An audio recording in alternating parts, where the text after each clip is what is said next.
From Gimlet Media, this is The Pitch. I'm Josh Muccio. A few weeks ago, the team and I packed our bags, mostly with podcasting odds and ends, microphones and cables, the laugh track I used to get pumped up before the big day, and some Mentos to keep bad breath at bay.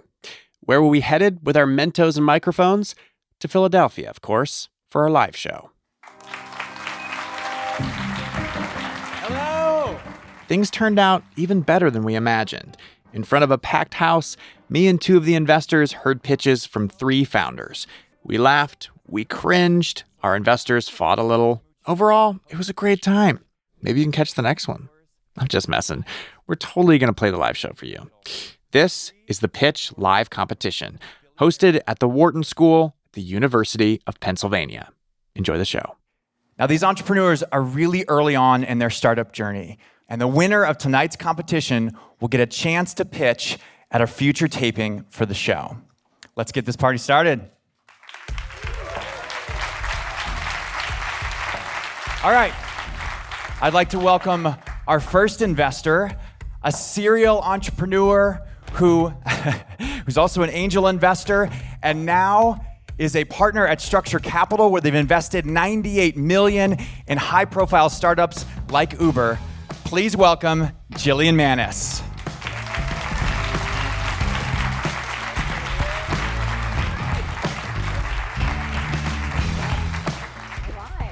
Welcome, Jillian.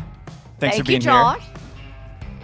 And our second investor was also a serial entrepreneur, building companies that have sold for hundreds of millions of dollars. Now he manages one of the largest syndicates on AngelList. And a little known fact, he's also a graduate of the Wharton School in the great class of 1988. Please welcome, give it up for Phil Nadell.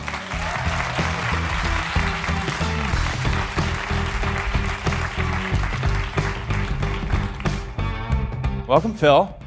Thanks, Josh. Great to be here. Yeah, this is good. It's so nice to be back at Wharton at this time of year when I don't have to worry about final exams. Yeah. Shall we get started? Let's do it. Let's rock. All right.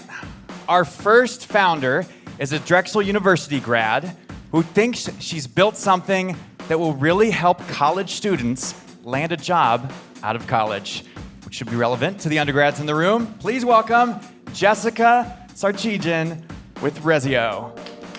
Thank you, guys. Hello. Hi. Hi, guys. My name is Jessica Sarkeesian, founder and CEO of Rezio.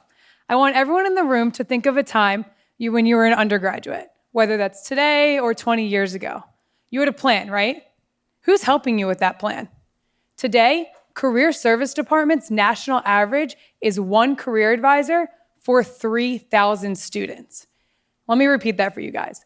There's one career advisor managing 3,000 students. They are unable to give personalized advice to every single student that walks in their door or that they manage. And that's where Rezio comes in. Rezio helps students become career ready through a skills development platform. The way it works is a student signs on to Rezio. They set their goals of what they want to do, whether, again, that's to go into the Army, start your own company, or go into corporate America. And then we tell them what they need to do in order to accomplish that goal, whether that's internships, finding a mentor, whatever it is. Rezio supports a student through that process, and we help the career service advisors manage the surplus of students they have. Right now, we're looking to enter the market of career service departments so we can help advisors help students become career ready. We estimated this market at $1.2 billion today. We're starting our first round of investment, and we're looking for your support through it. Thank you, guys.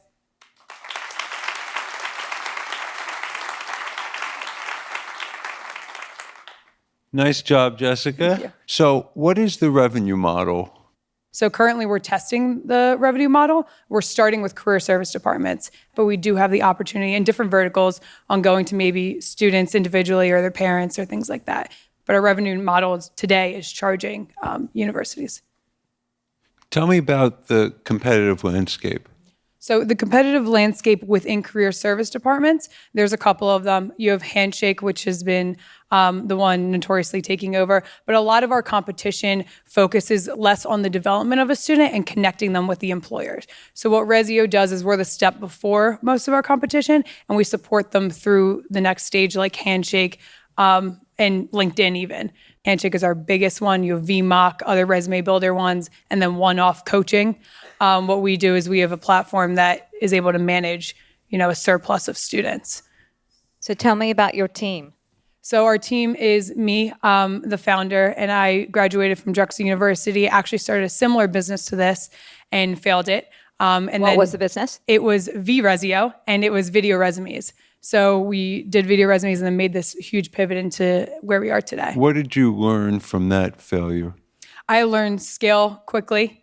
Understand your user and your customer is the most important thing you could do.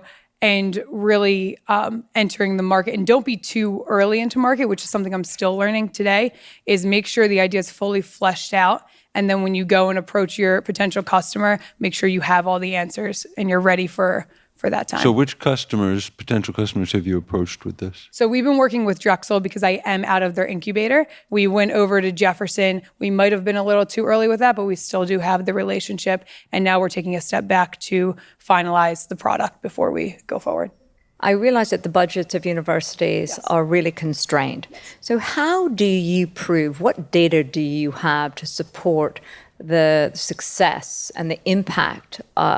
What data do you have to support that and justify the cost? So the justifying of the cost is going to take us 4 years of data to collect because we're going to have to see a student through their life cycle, starting their freshman year to graduation. Although Resio does work for students coming into their junior, senior year, we want to onboard them their freshman year because, again, awareness is the biggest key. Absolutely. So it will take us 4 years to collect that data, seeing if that actually translates to actually them getting a job. Then you could look at school rankings. You can look at if a student gets higher paying jobs who's used Resio versus not using Resio. So those are the data we're going to look at 4 years post. So whose pain point are you solving? Is it the career guidance office or is it the student? So that's the pain point we're solving by entering the career service market is the career service department. But as we continue to look at the landscape, we're finding we want to solve more of the student's problem. The problem is freshman student who's 18 years old isn't aware that right. It's a problem. That's my concern, is that the student coming in as a freshman doesn't know that they are or going to be deficient in certain skills. Yes.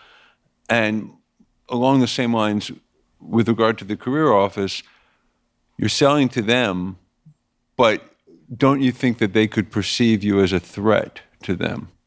I don't think so, because I think the way it works now, for them to do what Resio can do, they would have to hire on average 35 more advisors, right? So it would cost them over $1 million to manage what Resio could do for them. You do need that personalized advice. So that's when the career advisor comes in, and you do need that personal one-on-one connection. We're just helping the advisor with the first 4 meetings, have it on the platform of Resio, and then maybe the 5th meeting you would have with your career advisor is more that personalized connection. Are you able to, or are you going to sort of open this up and create some sort of incentivization, right? Some way to get them on board? How are you opening up that? So we found success partnering with specifically sororities and fraternities. Excellent. Because they have a department of their club organization that focuses specifically on career development. We are looking at other clubs and organizations, but we found the most success within that Do you have to incentivize them, or we've been giving it to them for free? It? Yeah, we've been giving them for free. I've been presenting at their chapter meetings, and then we've had around 50+% come into the second meeting to actually onboard to Resio. That's very good. Yeah. That's super good. Jessica, at what stage do you anticipate partnering with corporations and trying to engage them in the process? Employers? Yeah, I don't see that entering Resio's scope for the next 3 to 5 years. I want to really, again, get this data set proven, make sure that the students are getting the skills they need, and we're doing the proper job in order to give them to them. And then we want to enter the next phase. All right. So one that's more question. Time. Wait, one question. better How be much quick. are you raising? How much are you raising? $200,000 Okay, and how are you deploying it? on a convertible note. What is it being used for? How are you using What it? are you using it? We're using it to get proof of market, so mostly marketing and over the next 18 months. Any more higher on the engineering side, on the develop side? We're looking to get a front-end developer, so our developer is mostly on the back-end artificial intelligence aspect. That's of it. it. That's in a minute. There you go. Boom. Thank you, you, Jessica. guys. Thank you.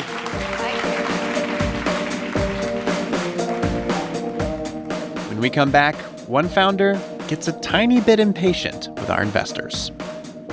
What's the company name? Strella Biotech. So it's like Stella, but with an R. Duh.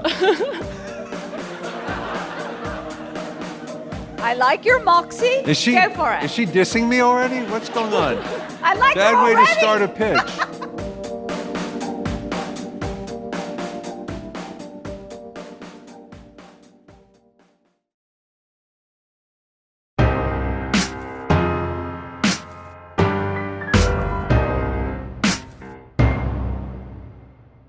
Welcome back to The Pitch Live from the Wharton School. Founder number 2 is just about to take the stage. Our next founder thinks that in a polarized world, his startup can help bridge some of those gaps. Please help me in welcoming Munir Pathak and his startup, Swirl.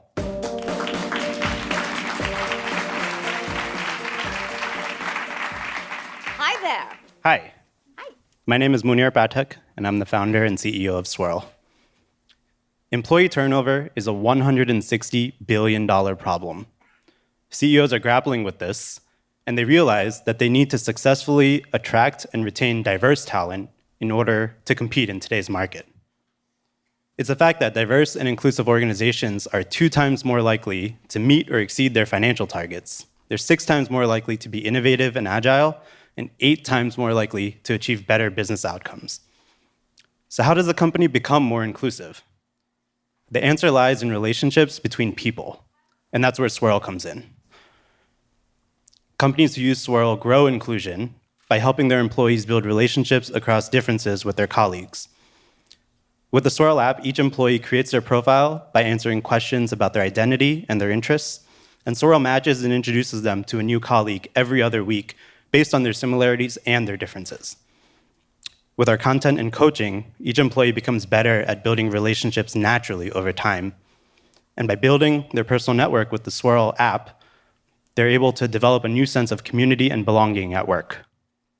Swirl's already proven value to users in our private beta, and I look forward to your support to helping take Swirl to the next level. Thank you. Awesome. So, Great.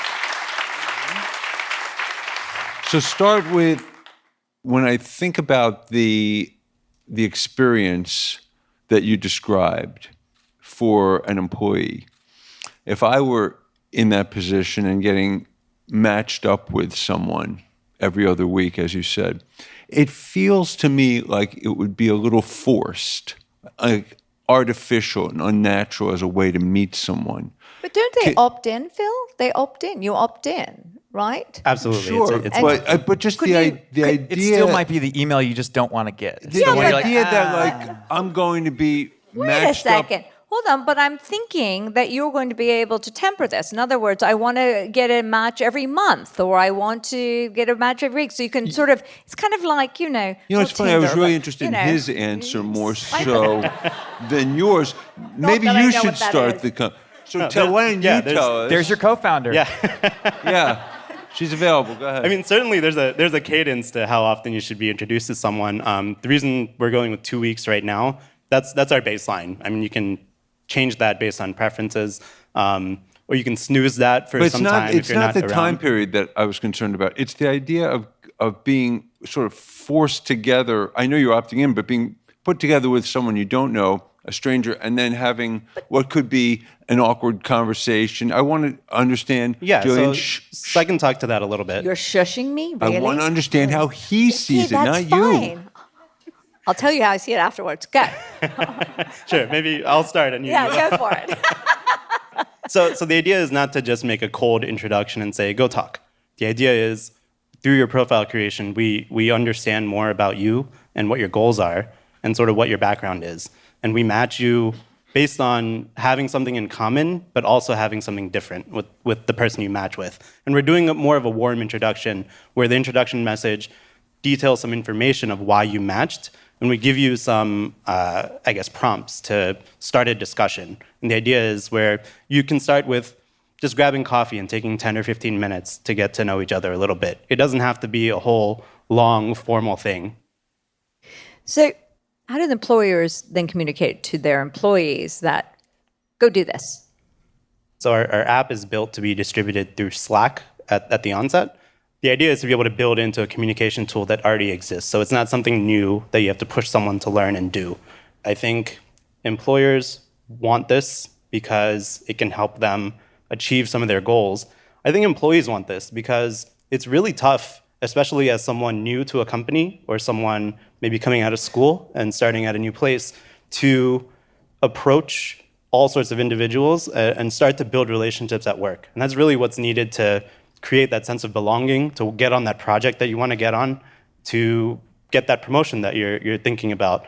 Companies want this to improve the workplace. People want this so that they can build the relationships to advance their career. So how does encouraging communication among employees that are existing employees help build a more inclusive workplace? In other words, you're not bringing in new diverse people. You're just increasing communications within the workforce. Sure. So we're not bringing in new diverse people yet. That's in the vision for the future. Well, tell us about that vision quickly.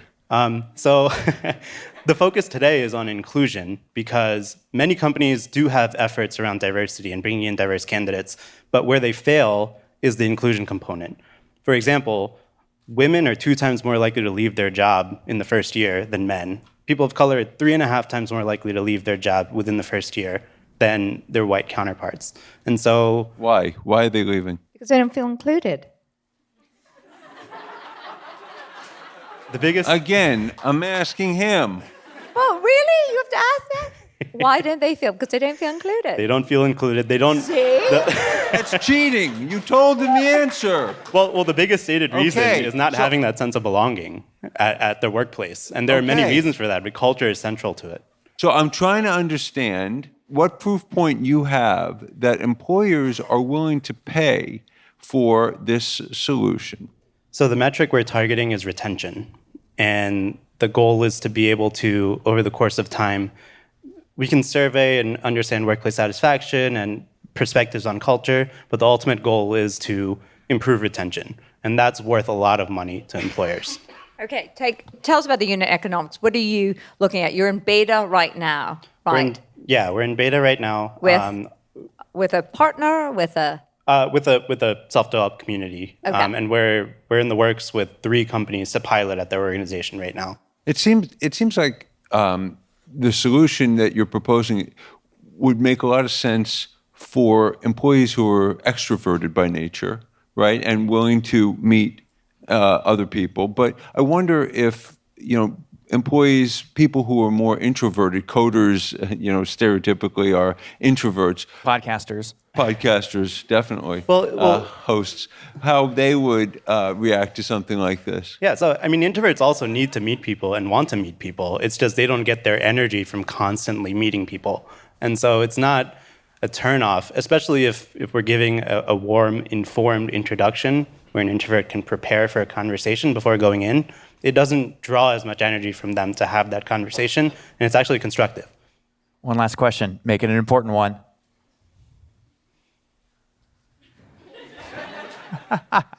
Not all at once. Wow, that's how I What get keeps guys you up at night? Who's the competition? I said it first. Okay, go. You can do both. Yeah, so competition, there's an app for Slack called Donut that does pairing based on the least communication that happens between 2 people. There's not a diversity component to it. There's Bonusly, which is an app that is about recognition, but again, not a diversity component to it. What keeps me up at night is I don't know anyone that's doing the exact same thing that we are, but I'm concerned that someone will. And I want to be sort of that first to market and be able to launch quickly so that I can start to capture market share and solve the problem and show impact and get the data to prove this out. All right. Excellent. That's Thank it. you. Time. Thank you. Thank you. Thank you, Munir.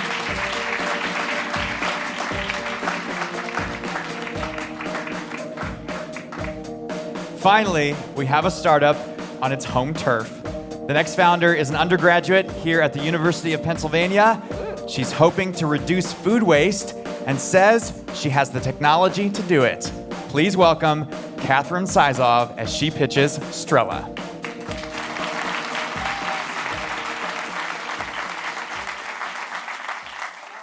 Hi, everybody. Hello. What's the company name? Strella Biotech.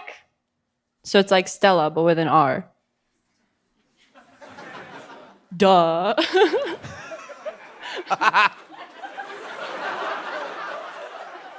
I like your moxie. Go for it. Is she dissing me already? What's going on? I like Bad it way already. to start a pitch. Go for it. So actually, I'd like to start my pitch by asking everyone in this room a question, which is, how old do you think an apple in a grocery store is? Too old. 2 weeks. Okay. Do you have? No clue. A month. So actually, an older apple in a grocery store can be 8 months to a year and a half old. What? Yeah, it's either freaky or cool, depending on how you look at it. But yeah, so the reason fruits, apples, and other fruits are so old is because they're stored for a really long time in packing facilities. So a typical packing facility contains hundreds of these storage rooms, and inside each storage room are millions of apples. And there's a problem with this because the packer doesn't really have any data about where his ripest produce is. And he doesn't have this data because the volume is so large and these rooms are hermetically sealed. So there's no oxygen in the room and the room is cold and dark. So the packer needs to make a random decision as to which room to unpack first. Sometimes he'll open a room and the fruit inside is underripe. Sometimes the fruit is too ripe. And the worst case scenario, the fruit inside has completely turned to mush and spoiled. And in this case, one spoiled room is $1 million worth of loss, which to me is a pretty bad day. I'm a student at Penn and I'm a biologist, so I was thinking, well, why not use biology and technology to solve this problem? So I created Strella Biotech. So we create biosensors that are installed in these storage rooms that monitor apples as they ripen. And this is coupled with a user interface that allows the packer to always know where their underripe, maturing, and ready produce is. So as a result, we're not only saving our clients money, but we're also reducing global food waste from the supply chain. So I'd be happy to hear questions and recommendations from you. So the packers currently don't have any solution for knowing when or which rooms contain the ripest fruit? So there's a few current solutions and they all have issues. So the first solution is quality control testing. So in this solution, what a packer does is they'll open the room really quickly and then they'll grab an apple out of the storage room and then test it for quality control. The problem is if you take one apple out of 1 million, you're getting no statistical significance. And that doesn't really prevent any of those nasty surprises that cause food waste. Another thing that a lot of packers do is chemical treatments. So they put chemical sprays on fruit that makes it last for a super, super long time. But the problem is that these treatments don't qualify for organics certifications. And because there's been a lot of consumer trends moving towards organics, that's not really a viable solution. When they one second, when they put, just to follow up, when they put the fruit the apples into a storage room, why aren't they just marking down what date they're putting it in and, then always drawing from the oldest ones? So it's not always that simple. So we've kind of all heard the adage, like one bad apple spoils the bunch. So if you have one fruit that was picked way later or it's more ripe than all the other fruits, it's going to signal to all the other fruits to ripen. So like if you put an unripe banana next to a ripe one, you probably notice that it ripens a lot faster than if it was by itself. And this is because fruits communicate their ripeness to each other. So if you have one apple in that entire room that's overripe, then it's going to trigger this cascade to all the other fruits. I thought I heard the bananas talking to each other at night. No, that's just you, Phil. I didn't say that. Wow. Thought so. So there are about 5 different types of this testing that I'm aware of in terms of the sensors. So my question for you is, what's your differentiator? Yeah. So the most traditional ones come out of Finland, and their issue is how specific they are. It's not nearly sensitive enough to really produce data. Okay, so how is yours? What is yours? Yours has larger range. Is that what you're saying? So what more accuracy. Yeah, so we're more accurate. So we sense on the sensitivity of gas chromatography, which is by far the gold standard. Right. So we sense in terms of gas chromatography on a single part per million, but we do it in-house, and we do it for a large volume of fruit. And nobody else does this? Nope. Okay. Well, Why can't someone else do it? Why is this defensible? Right. Well, so our IP is what's defensible. So our company is based around our technology. So we filed several patents in order to protect our IP, and we've retained this IP in-house, even though I'm a pet student. Did you develop it? The patent? Yes, sir. You developed the IP? Yeah, so I developed the IP individually. Not within Penn. So there's also... I have to say that legally. Yeah. See that? Wow. There's also something called a bioelectronic nose that's out of South Korea that's based on exactly the same science, just so you know. So you might want to look into that. So one thing that I would like to differentiate is that the majority of ethylene sensors are using man-made compounds. And man-made compounds typically can't bind with the affinity necessary to bind ethylene. So the way that we counteracted that is by using a mechanism found in fruits. So going back to the talking banana, bananas, for example, can sense really well how much ethylene the guy next to him is outputting. So we've taken that mechanism from a fruit and kind of hacked it and put it into a sensor. And so that's what's novel about our technology. We're essentially using the exact mechanism that a fruit uses to sense and signal ripeness to measure ethylene.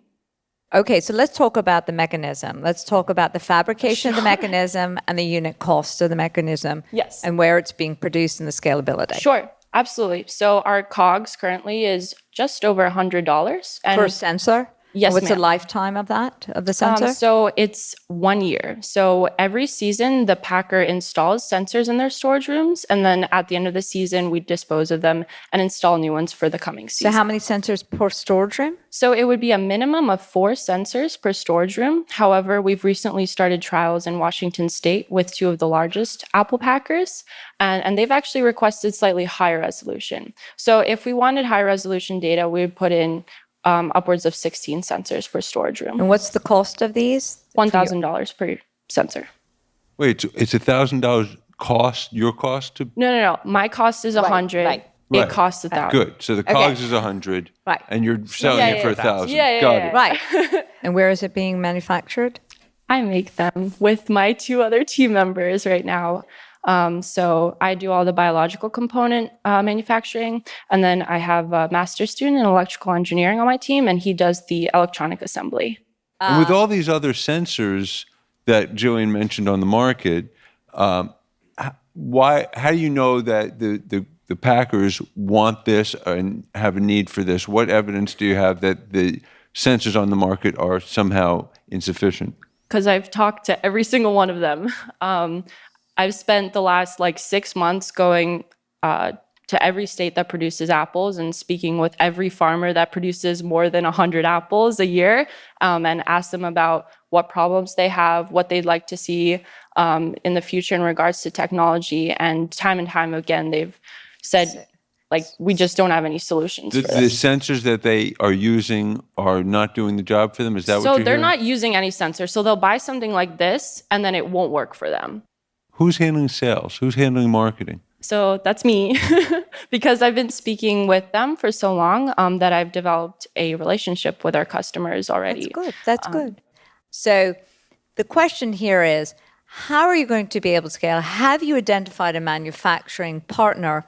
And that's one of my biggest questions, the scalability. Definitely. And that is a question I've been speaking to a lot of people about and trying to understand the numbers. So because our price to produce it is around $100 and we sell it upwards of $1,000, we are going to be essentially hand assembling the first ones. The first 15, the first 20, the first 100? I would say in the magnitude of the first thousands. Yeah. You're going to be hand assembling the first thousands? Yes. So it takes... Okay. How long does it take? Yeah. So with the components, if we've already tested all of the components and we know exactly what our components are, it takes about an hour to make one. Oh, wow. So it's not very labor intensive. And it requires a very basic knowledge of electrical engineering, but I'm a biologist and I can do it, so. So what's the defensibility then? Sorry, time. You just got cut off. I hate when that happens. Okay. Thank you very much. Cool. Thank you so much. Congratulations. Thanks, Catherine.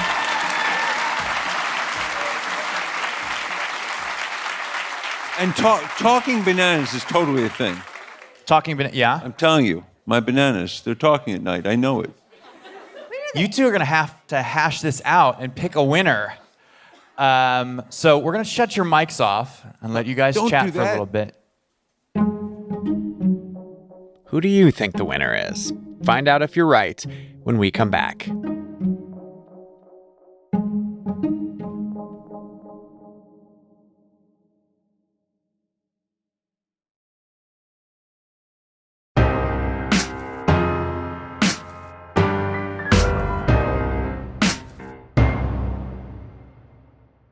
Welcome back.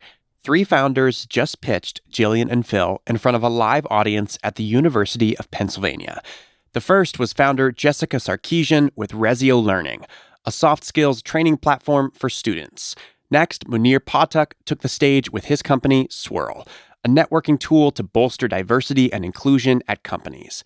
Finally, Catherine Sizov and her fruit biosensor startup, Strela, rounded out the pitches. Now, it's time for the investors to decide. Let's bring back in the founders. Let's give it up.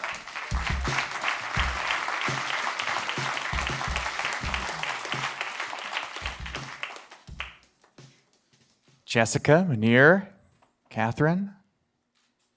Here we are. All right, so before you announce the winner, do you guys have some feedback for each of these founders? We'll start with the first company you saw, which was Rezio, and founder Jessica. Well, first, I just want to say the three of you all did a great job, really. I mean, really good pitches. You knew your stuff, and it was a pleasure listening to you and getting to know a little bit about you and the businesses, so thank you.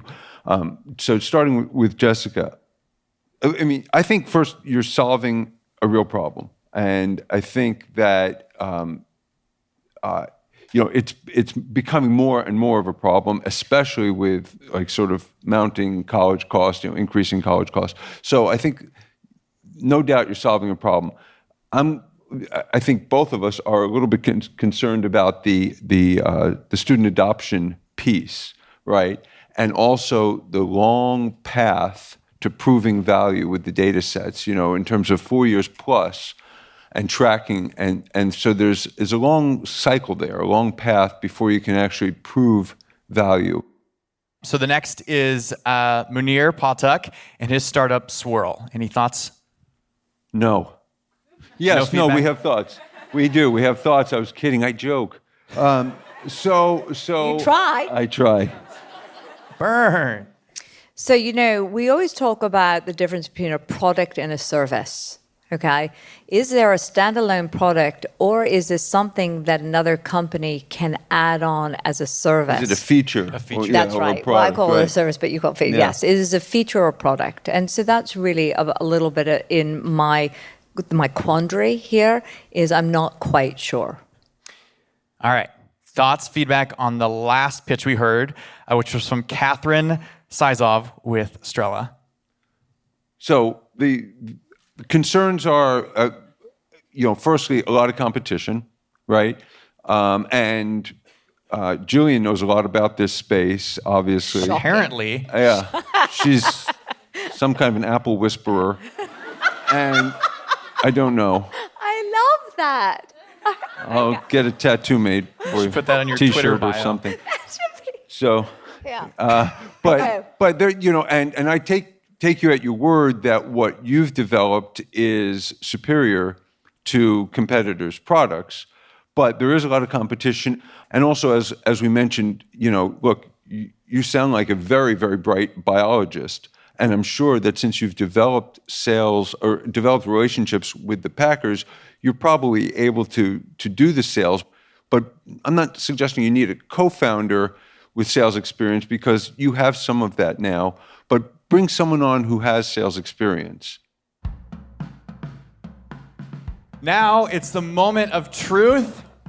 Will one of you announce the winner? And the winner is... That's what I'm looking for.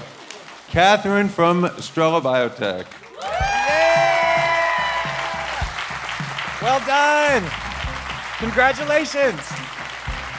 Yes. How do you feel? Feel awesome. Just awesome. I gotta work on pronouncing Strela better so that there's no confusion at the beginning. Or renaming the company. Or here's renaming here's the company. a pro tip. You don't like Strela? Don't diss the investors at the beginning of your pitch. Just a little tip from me to you. That's a freebie. Here's the other tip, that if you can't, your name of your company should be easy to spell, easy to remember, easy to pronounce, preferably easy to translate into another language, and has a personality trait. Impossible. Can't be done. All right. Work on the name. Congrats again, Easy to spell, Catherine. easy to pronounce. Thank you so much. And thank you to all three of our founders for coming out. Jessica, Munir, Catherine, you all Thank were you, great. guys. We wish you all the very best.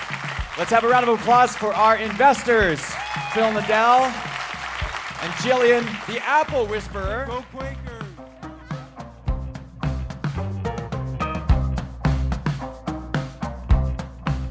That's it for our live show from the University of Pennsylvania. And we're going to have more shows like this coming up in 2019, so stay tuned. There might be one near you.